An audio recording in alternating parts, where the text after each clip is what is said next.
Hey, good evening, everybody. It's Steve with Real Progressives. Today, I had a great time interviewing my friend, Carlos Jesus, from Young Progressives of America. He campaigned for Tim Canova previously, and then later on this evening, we had Joe Firestone interviewing Tim Canova. What a beautiful situation that was, right? Got a great candidate there. Great man, knows his stuff, knows his history, knows his economics. Fantastic candidate for the people of Florida, and ultimately a model to follow for progressives who are looking to get things done. Now, I want to talk about Real Progressives for a minute because, so much of Real Progressives is unknown. So much of what we do is different than the other groups. So much of the approach, the purpose, everything that we're about is different, quite frankly, than the other groups out there. So, I've done this live stream in different ways before because I think it's important to remind people not only what they're volunteering to help with, but volunteering, through their providing donations, providing their time, providing their loyalty, etc. So I want to talk a little bit about what the Real Progressives community is all about and what we've been doing and some of the stuff you don't see, behind the scenes and what we plan on doing in the future. So before we get started, I have a special announcement to make. Someone that you all knew and loved that used to be at Real Progressives for a very long time. In fact, he and I used to do a show together on Sunday nights. You may know this guy. His name is Ellis Winningham. Well, Ellis and Steve are coming back. We're going to be doing all kinds of good stuff. We're looking at starting with a podcast, and I've got my Sunday nights booked through the end of the month of April, and we'll look to see whether or not we reinstate the Sunday night shows. But you ain't getting better than that. Ellis and Steve back together, sweet. So I talked to him tonight for a long time, and the excitement, the enthusiasm, the desire is there. I can't wait. So on the podcast, we had already been advertising macro and cheese, right? So it'd be macro and cheese with Ellis and Steve. I think this is fucking exciting as hell. I think this is super fucking awesome. So anyway, without further ado, let me go into some of the other stuff about Real Progressives. So we tried here recently to sell ourselves out, try to find partners and stuff like that to work with us. Let's be fair, Real Progressives has a unique angle at talking about economics that many groups don't have. And because of that, that means that we have a focus that other groups don't have.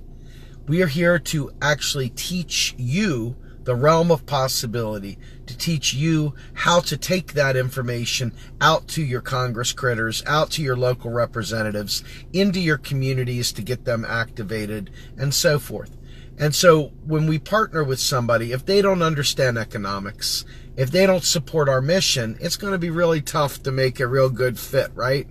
You need people that are actually pulling in the same direction. If you think that MMT, for example, is a policy prescription, then you don't know economics and you don't know what you're talking about. MMT, modern monetary theory, is the foundation of all the economics that we talk about here. MMT is the cornerstone of every progressive platform, every progressive program, every progressive desire. MMT is the cornerstone of that. Because what MMT does is not specific to progressives. It is a thorough description of how economics works. So it's that cornerstone of everything. And when people don't understand that, they think somehow or another there's a debate to be had. And there's no debate to be had. This is not up, we're not debating. This is not like, hey, my goodness, give us your information, we'll give you our information. It's kind of like we're telling you how it is. We're giving you the lay of the land when it comes to money creation. And so partners need to understand that this is non-negotiable. When you come and you partner with us, We're not sitting here debating about whether, well, you know, maybe if we implement MMT. MMT's not implemented. You don't implement MMT. MMT is a description of what's already in place, but being misused to talk about the next subject, which is war. MMT is used constantly for war. You're seeing us right now dropping $1 million Tomahawk missiles all over Syria. I think they spent well over $100 billion. $100 billion in bombs alone. That's ridiculous.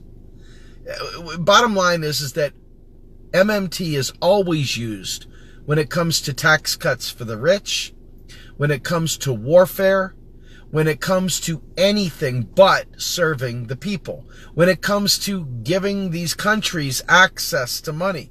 When you talk about giving Israel help, that's MMT at work right there, okay? That's the negative side of MMT. It's not a side, it's just a description, right? When you have a sovereign fiat currency, you can do all these different things. The one thing we never do is serve the fucking people.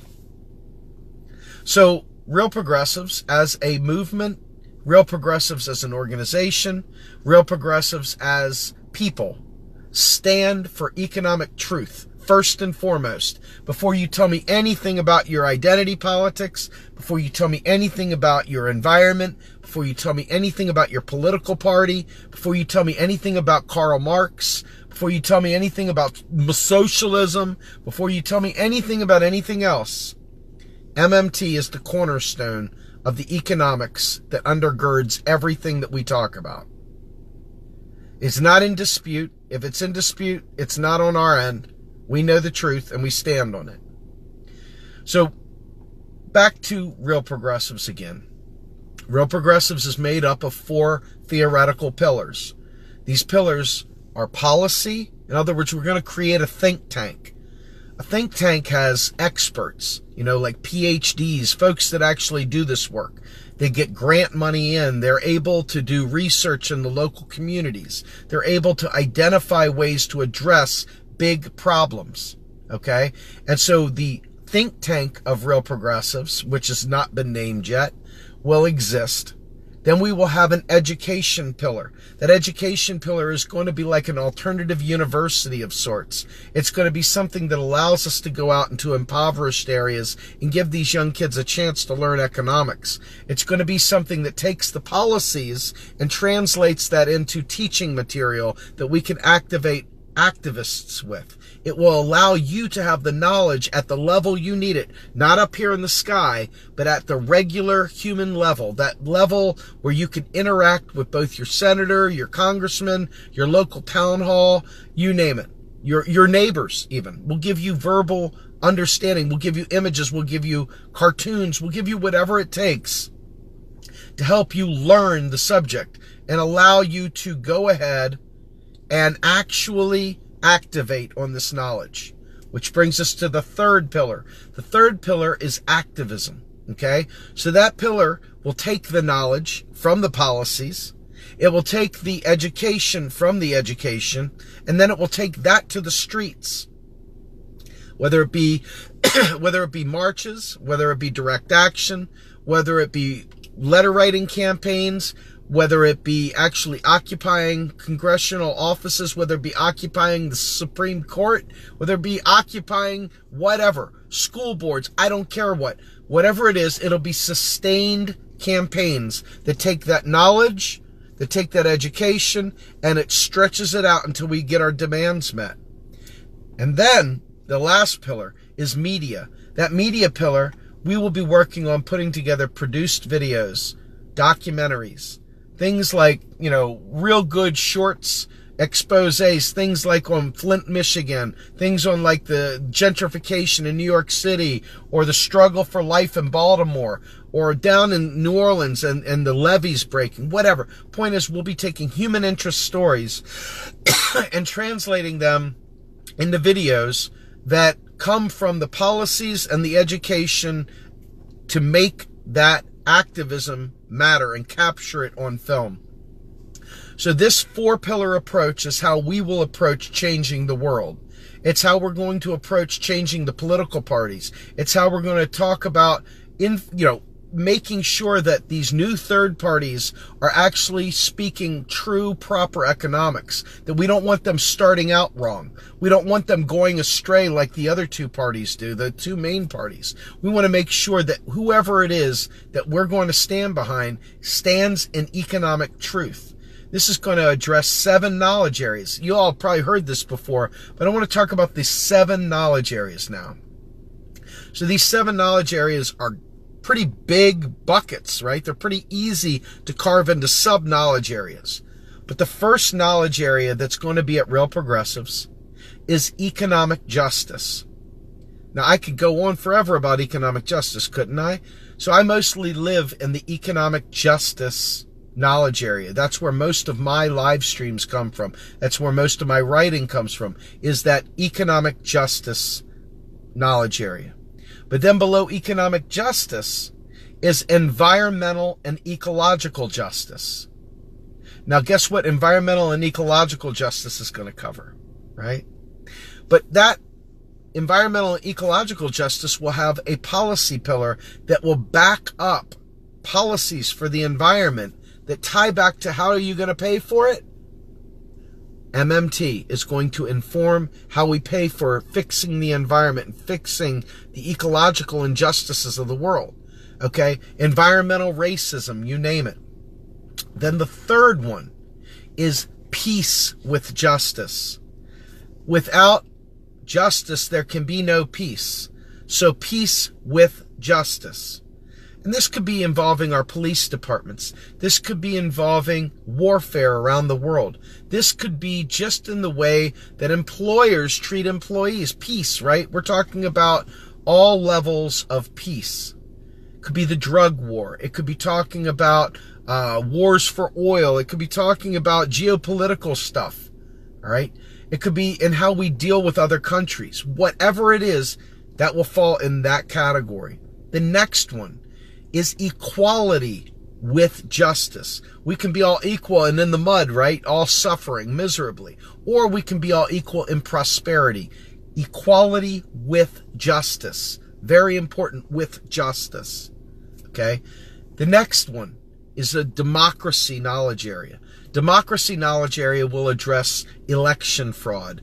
Democracy knowledge area will address getting third parties into the game, being able to knock down the stranglehold that the duopoly has and expand democracy so that everyone can participate, about bringing about a participative democracy in our country, making it accessible for all citizens. The next one on this is health and well-being. Health and well-being is very, very important. You think about the poverty in America, and you think about the kids going to school. And those kids go to school with a poor diet, sugar-based diet, and then they misbehave in class. Well, my goodness, is it any wonder? When you have a kid hopped up on sugar, how in the world are they ever going to be able to do well in school? Anyway, there's a lot more to that than that. Healthy living, healthy choices, ways that we can change the student lunch programs at school, ways that we can ensure nutrition gets to all kids, and to help families make better choices, to provide better knowledge, to make sure our food is food again instead of this Frankenburger stuff. You get the point, right? Then the last one is a very important one, and that is technology and innovation.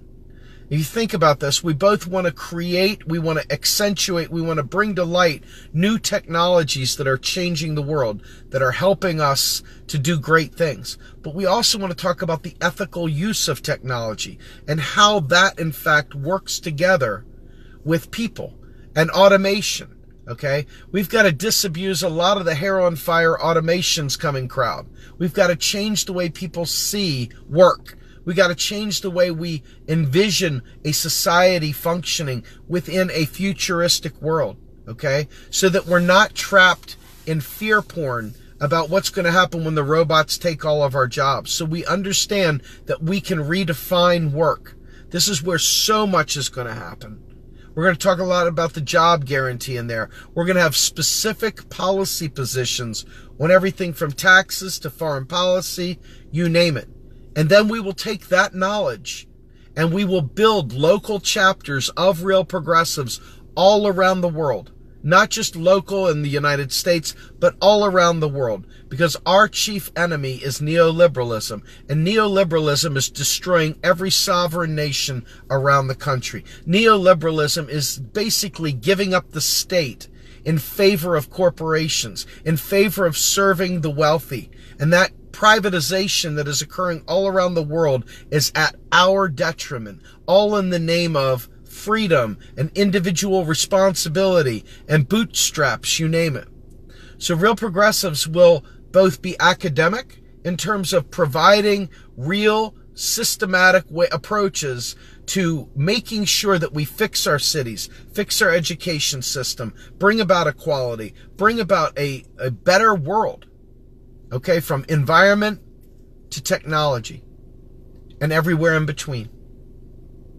I think it's really an exciting time to be a part of Real Progressives. I think the work that we're doing is incredibly important. I think that we are working with people that have the technological ability to come up with a lot of the stuff and that can help us. Our guests are world renowned. We're not bringing in just Johnny from the corner. We're bringing in people that have the same values, but that are experts. Do you understand? We're not sitting there bringing in these sloppy guys and gals that don't know what they're talking about. We're bringing in the real experts. So for the organizations out there, we would love to find organizations that will work with us, that will absolutely partner with us, that will endorse us, that will sponsor us, that we can sponsor and endorse them, that we can build collaborative movements and actions, that we can work together with these various anti-war factions, and that we can work with various health factions, and we can deal with definite mobilizations for groups, I don't know, hopefully like with Carlos Jesus today. Wouldn't it be great if we could work with Young Progressives of America? We would love that. We would love to work with Democratic Socialists of America. We would love to work with Movement for a People's Party and Progressive Independent Party. We would love to work with Progressive Democrats in our revolution. We would love to work with anybody that's working to advance truth. We are not going to cave in on economics, though. So groups like the Green Party and others, that we will help the revolutionaries in those parties that want to see real change. We will help them change their party from the inside out. We will make sure we help them get all the tools they need to get rid of garbage myths, legends, and conspiracy theories that don't serve the people. We will teach them proper economics. Code Pink, love it. We'll reach out to them as well. But the fact is that our economics is staying put. We're not changing it because it is the one thing that truly separates what we're trying to do from the rest of the pack. And we're hoping big time that we don't have to be the ones carrying that friggin' bag of rocks up the mountain every day. We're wishing that other groups would catch on and would really start taking the ball and helping us run with it as well. So I think that if you guys are not already contributing to Real Progressives, right now we are in the midst of building out our business plan. It's taken a lot of time because you got to understand, in order to build something like this, it's got to be part nonprofit. It's got to be part, this and that. I mean, a nonprofit that works on policy that is a 501c3 has to work slightly differently with a super PAC or something that would work in that activism pillar that can raise money for candidates, that can raise money for issues, and that can fight tooth and nail on the political electoral side, as well as movement-based, issues-based activism. So the different pillars are going to have different legal entities surrounding them. And we are dealing with trying to get law help, legal help, that can actually advise us on the intricacies of blending these different types of entities together. This is not easy. So it's taking us time. And it will take us money. We're not just trying to be some Facebook group, This Facebook thing has been great for what it's been. But this Facebook thing has a shelf life. We can only do so much through live streaming, through making posts. Facebook has too much control over how much we can reach. We used to be able to reach millions upon millions upon millions of people every month. And Facebook has turned the spigot off, and we are creaking through there. We have to jump through every hoop under the sun to get our message out there. We have a share army. For those of you who don't know what I'm talking about, we've got a massive group of people that work to help bypass the algorithms by getting this into the group, sharing it around. We've got teams of aggregators that find news content around that's particular to what Real Progressives does. And then we've got people that schedule our posts throughout the day. We've got teams that are actively interacting and doing outreach with other groups. We've got people that are literally setting the processes, building the A to Z processes in our program management office. We have actual project managers on our team. You don't see this stuff. All you see is these Facebook posts. But deep down, we've got PMO meetings on Wednesday nights that are like 3 hours long. We've got meetings on Monday nights for our business team that are like 2 hours long. We've got meetings all throughout the week for YouTube curation, for video production, for media, for website development, you name it. And we have teams of people working on this stuff. We've got people working on developing the policy pillar. We got people out there recruiting, looking at how to recruit top-end talent instead of just best available. We have been doing everything under the sun, and you just don't get to see it, unfortunately. You don't get to see it, unfortunately. And so I'm here to tell you that we've got hundreds of people that volunteer for us. You know, we've got less than that are active, that are constantly volunteering, but we've got tons and tons of people. And we're getting more and more and more. And because we've got a different bend, we're actually swimming upstream against the grain. And it takes some special courage, it takes a lot of special strength, and it takes commitment to not deviate when you've got all these negatives coming in trying to derail you, people saying horrible things about you, coming up with all kinds of garbage. It takes so much effort to swim upstream, to teach people how it is possible to have hope and to understand that we can do and solve all these problems at both the local level, the state level, and the national level, and globally. So please stay with us. If you can, in any way, shape, or form, donate your time to help us volunteer. If you've got skills, please, we need writers, we need video editors, we need people that can help with graphics, we need people that can write, we need people that can organize, we need top-tier organizers, people that can actually build chapters around the country, that can help us build that out. We need sound techs that can help us with upcoming podcasts. We need people that are professional video, that can actually go out in the street and do the proper footage, get good footage. And we need people who can contribute financially, and we need people that can contribute by typing in spreadsheets, people that can help us mailing things, people who can door knocking, you name it. We need people, because we're not just building a Facebook group, we're building a shadow counter-revolutionary group that can actually take on the establishment. These guys like Pete Peterson Foundation, they got millions upon millions upon millions of dollars to lie to you and tell you how important it is to fix the debt, how important it is to get rid of savings accounts. It's ridiculous, but they've got millions to flood the airwaves with their garbage. We need to fight that. And the only way we can do that is to be firm and to be committed and to be organized and to be well funded. We need a lot of this stuff. So folks, if you believe in our message, if you believe in the work that we're doing, if you want to support the volunteers, we absolutely need you. We need you to help contribute to us, be it your time, be it your energies, be it sharing, or be it financial. We need help. We need your help. That's the only way we're going to change this. We can help get good quality progressives elected in the 2018 elections. People that understand economics and we don't have to lie for. We can also go after trying to help these other third parties get on the map by giving them support and giving them knowledge and giving them consulting and helping them prepare the economic message as well as some of the other policy prescriptions that we laid out. Our goal is to be a full-service shop that can help the movement in all ways. Is it a big mission? You're goddamn right it is. Do I feel like I could do anything less? With the team I have, we can do anything.